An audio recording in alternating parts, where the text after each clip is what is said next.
भगवान अपनी ओर से कहते हैं कि जो भी कोई योग में आरूढ़ होना चाहता है वो पहले कर्तव्य कर्मों का ठीक तरह से पालन करे, और इस तरह से ठीक तरह से कर्तव्य कर्म का पालन करने वाला मनुष्य योगारूढ़ हो जाता है। योगारूढ़ मनुष्य का सम कारण कहा गया, मानी शांति परमात्मा प्राप्ति ही योगारूढ़ हो गया है, उसको परमात्मा की प्राप्ति हो जाएगी। जो योग में आरूढ़ होना चाहता है ऐसे मननशील योगी के लिए निष्काम भाव से कर्तव्य कर्म करना ही उपाय है। उसके अंदर जो करने का वेग है उस वेग को मिटाने में प्राप्त कर्तव्य कर्म करना कारण है। क्योंकि कोई भी व्यक्ति जन्मा है, पला है और जीवित है तो उसका जीवन दूसरों की सहायता के बिना चल नहीं सकता। उनके पास शरीर, इंद्रियां और मन, बुद्धि और अहम तक कोई ऐसी चीज नहीं है जो प्रकृति की न हो। इसलिए जब तक वह इन प्राकृत चीजों को संसार की सेवा में नहीं लगाता तब तक वह योगारूढ़ नहीं हो सकता, समता में स्थित नहीं हो सकता। क्योंकि प्राकृत वस्तु मात्र की संसार के साथ एकता है, अपने साथ एकता है ही नहीं। प्राकृत पदार्थों में जो अपनापन दिखता है उसका तात्पर्य है उनको दूसरों की सेवा में लगाने का दायित्व हमारे ऊपर है।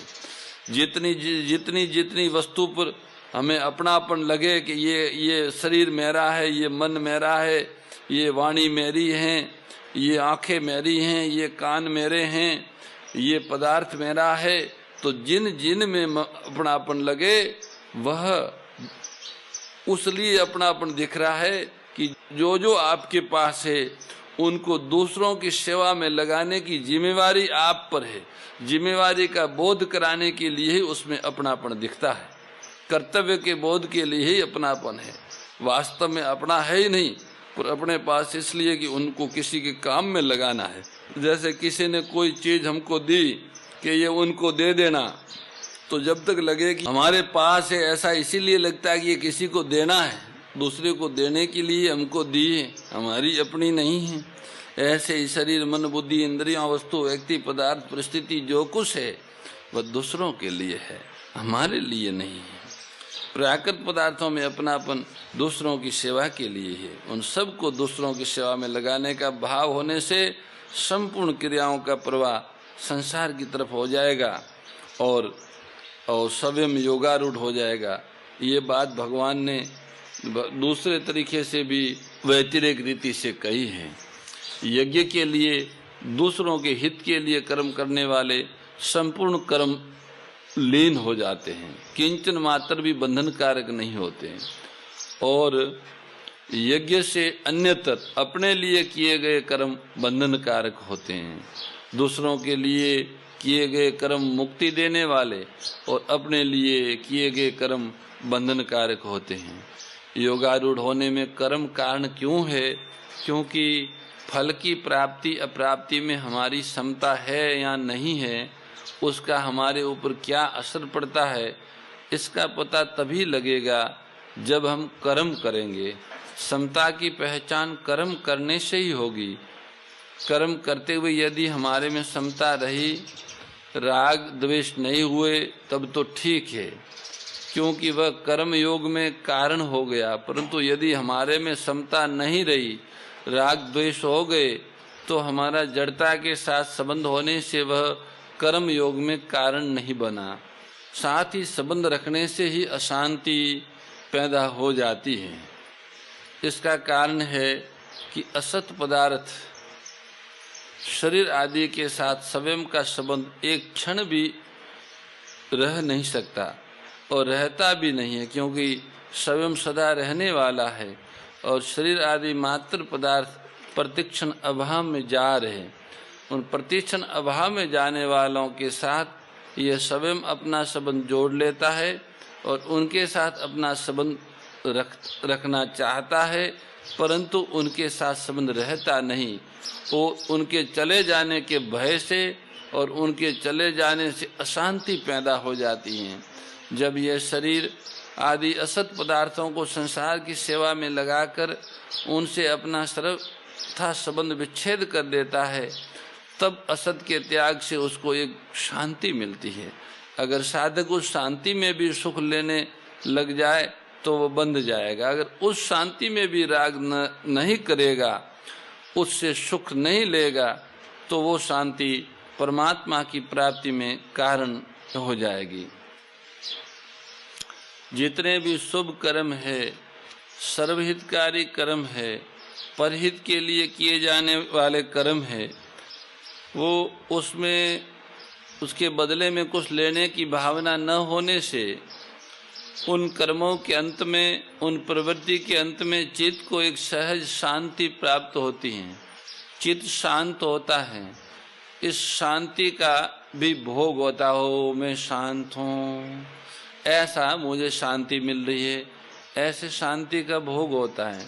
शांति का भोग होने से आगे की प्रगति रुक जाती है। अगर हम इस तरह की शांति का भोग न करके शांति को सुरक्षित रखते हुए निष्काम कर्म करते जाए तो ये हमें परमात्मा की प्राप्ति में साधन बन जाएगी। यही शांति हमें परमात्मा प्राप्ति करने का साधन बनेगी। और शांति का अगर भोग करेंगे तो ये शांति खर्च हो जाएगी। शांति का भोग नहीं करना और शांति का त्याग नहीं करना, शांति का संपादन करना है। चित्त को शांत रखते हुए ही कर्तव्य कर्मों का पालन करना है। निष्काम भाव से सर्वहितकारी प्रवृत्ति जो हम अपनाते हैं प्रभु की प्रसन्नता के लिए, आत्मा के कल्याण के लिए, जगत के हित के लिए, उस सर्वहितकारी प्रवृत्ति के परिणाम स्वरूप चित्त की जो सम अवस्था है, चित्त में जो शांत अवस्था भूमिका बनती है, उस भूमिका को सुरक्षित रखे। किसी भी मूल्य पर चित्त की शांति को नष्ट न करें, क्योंकि ये जो परमात्म प्राप्ति के साधन स्वरूप शांति है, ये शांति किसी अन्य मूल्य से मिलती नहीं है। ये बहुत अमूल्य निधि है। इसकी प्राप्ति परमात्मा की प्राप्ति की पहली भूमिका है। इसलिए भगवान ने गीता में बार बार ये बात कही कि यज्ञ के लिए कर्म करो, परहित के लिए कर्म करो, सर्वहित के लिए कर्म करो, भगवान की प्रसन्नता के लिए कर्म करो, पर अपने लिए कर्म मत करो। अपने लिए कर्म तो सभी योनियों के जीव जंतु पशु पक्षी सब करते हैं, और अपने लिए कर्म करने से बंधन होता है, अपने लिए कर्म करने से अशांति होती है, अपने लिए कर्म करने से अभाव आदि दोष उत्पन्न होते हैं। तो इन्हीं कर्मों का प्रवाह जगत की सेवा में लगाओ। ऐसा करने से चित्त को शांति मिलेगी। अपने लिए कर्म करने से चित्त अशांत रहता है। प्रारंभ में भी अशांत रहता है, बीच में भी कर्म करते समय भी अशांत रहता है, और कर्म के अंत में भी अशांत ही रहता है। मान लो कर्म के प्रारंभ में उसको एक लक्ष्य लेके चला कि भाई मुझे तो इतना बड़ा आदमी बनना है कि सब मेरी वाह वाह वाह वाह करे, तो हमको तो जालोर जिला का बड़ा आदमी बनना है। तो जालोर जिला का बड़ा आदमी बनने की जो अंदर कामना हुई, वो बड़ा बनने का कर्म तो बाद में, पर उसके पहले कामना हुई। कामना होते ही उसमें हलचल मच गई कि कैसे बड़ा बनूं, किनका साथ लूं, किसके पास जाऊं, किनको कहूं, क्या करूं। ऐसे पहले से चित्त अशांत हो गया और फिर वो कर्म करने लग गया। उस कामना की प्राप्ति के लिए विहित अविहित, मर्यादित अमर्यादित सब प्रकार के उपाय करने लग गया। वह भी अशांति कारक ही रहे। और कर्म के अंत में मान लो वो बड़े उस जिले का बड़ा आदमी बन गया, तो अब वो बड़ाई जो बड़ापन है उसका सुरक्षित कैसे रहे, उसके उपायों में वो लग जाता है। मानी अशांति उनकी और बढ़ जाती है। और बड़ा नहीं बना तो भी माथा फोड़ फोड़ के रोता है। तो कर्म के आदि में अशांति, कर्म करते समय उस अशांति, और कर्म के अंत में अशांति। जो कामना से युक्त होके, ममता और आसक्ति से युक्त होके कर्म करते हैं, उनमें अशांति, अभाव, भय, ये सब निरंतर बना रहता है उस कर्मों में, उस कर्ताओं में। और जो कर्ता कर्तृत्व भाव से रहित, कामना, ममता और आसक्ति से रहित होकर कर्म करता है, उनको प्रारंभ में भी उनके चित्त में शांति रहती है और कर्मानुष्ठान के समय भी उसका चित्त समाहित रहता है। प्रारंभ में शांति रहने से कर्म का नियोजन, उसकी योजना बहुत सुंदर बनती है, और कर्म करते समय चित्त समाहित रहने से कर्म का संपादन बढ़िया ढंग से होता है, और कर्म पूरा होने पर कोई कामना न रहने से चित्त को सहज शांति की प्राप्ति होती है। तो ये सहज शांति ही समाधि, समता की भूमिका है अथवा समता का स्वरूप है। समता को ही गीता जी योग मानती हैं। समता आने से ही आत्मा और परमात्मा का जो एकता है उसकी अनुभूति होती है। समता के बिना हलचल में, उथल पुथल में जो शांत सम परिपूर्ण परमात्मा है उनकी अनुभूति नहीं होती। उनकी अनुभूति करने के लिए चेतना को उनकी तरह ही शांत और परिपूर्ण स्थिति में जाना होगा, और वो केवल क्रियाओं का त्याग करने से वहाँ नहीं जा सकते हैं। बाहर की क्रियाओं का त्याग करने से ये अंदर की चीज है। अंदर की शांति तभी प्राप्त होगी जब अंदर की क्रियाएं शांत होगी, और अंदर की क्रियाएं जबरदस्ती शांत नहीं होती, उनका विधि पूर्वक विनियोग करने से वो शांत होती हैं। क्योंकि जो करने की शक्ति ईश्वर ने दी है वो ऐसे फालतू नहीं दी है, वो एक विशेष ध्येय की प्राप्ति के लिए, विशेष कार्य की सिद्धि के लिए प्रत्येक मनुष्य को करने की शक्ति भगवान ने दी है। वो सिद्धि यह है कि अनेक अनेक जन्मों से जो करने का स्वभाव बना हुआ है उससे एक करने का वेग है। जैसे यूं यूं यूं करके चक्करडी फेंकते हैं तो बहुत देर तक वो चक्कर घूमता ही रहता फेंकने के बाद ही। ऐसे ही कर्म करते करते करते एक अभ्यास बन जाता है, कर्म करने का वेग बन जाता है। उस वेग को शांत करने का उपाय उसे अपने लिए न करके दूसरों के लिए कर्म करने से वो वेग शांत होता है। ये एक विधि है। ये वेग बढ़ा इसीलिए है कि मुझे चाहिए मुझे चाहिए मुझे चाहिए, इस भाव से कर्म किए इसीलिए वेग बढ़ा है।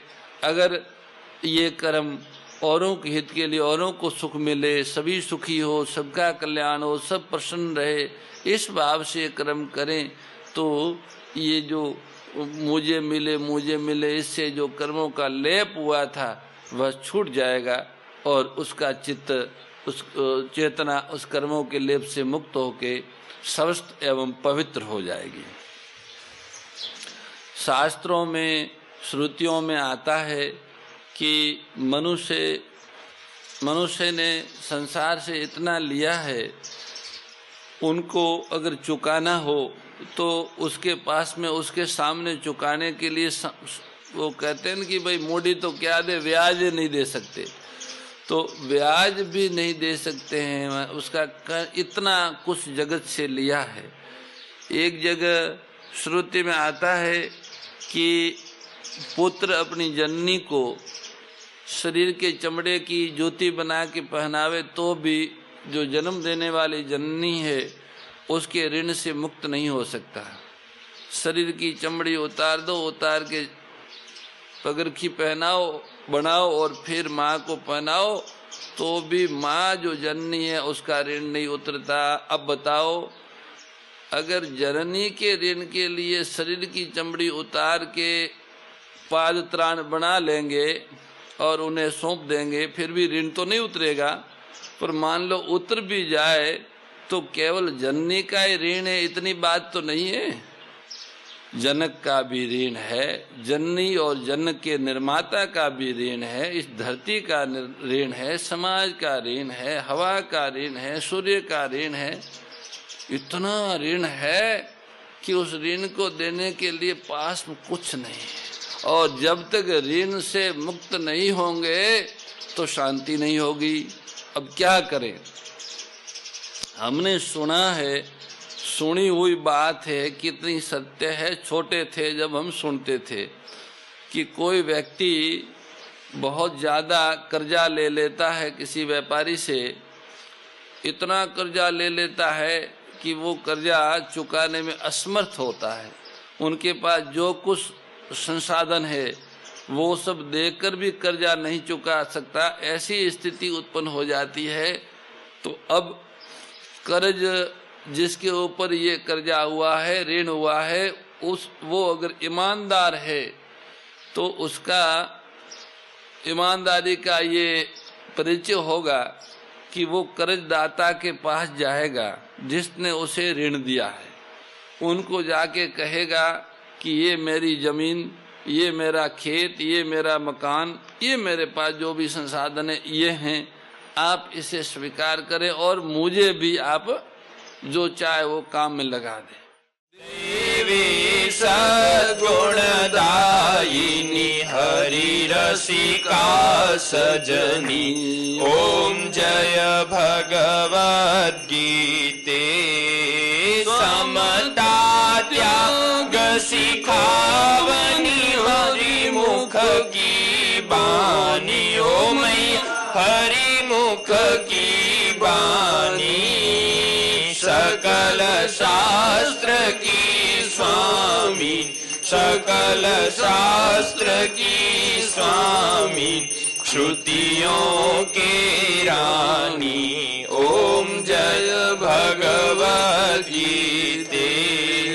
दया सुधा बरसावनी, मातु कृपा कीजे, ओ मैया मातु कृपा कीजे, हरि पद प्रेम दान कर, प्रभु पद प्रेम दान कर, अपनो कर लीजे, ओम जय भगवद गीते, जय भगवद गीते, ओ मैया जय भगवद गीते।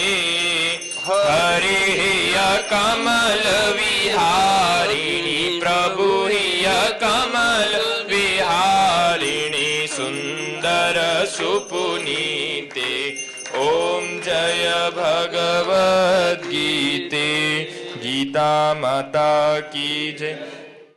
परम श्रद्धेय गौरीशी स्वामी श्री दत्त शरणानंद जी महाराज की प्रेरणा व मार्गदर्शन में विश्व के सबसे बड़े गौ सेवा संस्थान श्री गोधाम महातीर्थ पथमेड़ा द्वारा संरक्षित लाखों बीमार, विकलांग, वृद्ध एवं अशक्त गोवंश वेद लक्षणा गोमाता की सेवा के साथ साथ भारतीय गोवंश का संरक्षण, संपोषण, संवर्धन एवं उनसे प्राप्त पंचगव्यों का परिष्करण व विनियोग करना, घर घर गोपालन, गो अभ्यारण्य, घास चारा उत्पादन हेतु गोचर भूमि का विकास, गोपालन लोक संस्कृति के पुनर्जागरण हेतु वेद लक्षणा गो महिमा का प्रचार प्रसार करना तथा गोपालक किसानों के स्वावलंबन हेतु गो कृषि अन्न एवं गो दुग्धान का गुणवत्ता युक्त बाजार तैयार करना श्री गोधाम महातीर्थ का पावन उद्देश्य है। आप सभी दानदाता श्री गोधाम महातीर्थ पथमेड़ा द्वारा संचालित गो सेवा महाअभियान में बढ़ चढ़कर सहयोग कर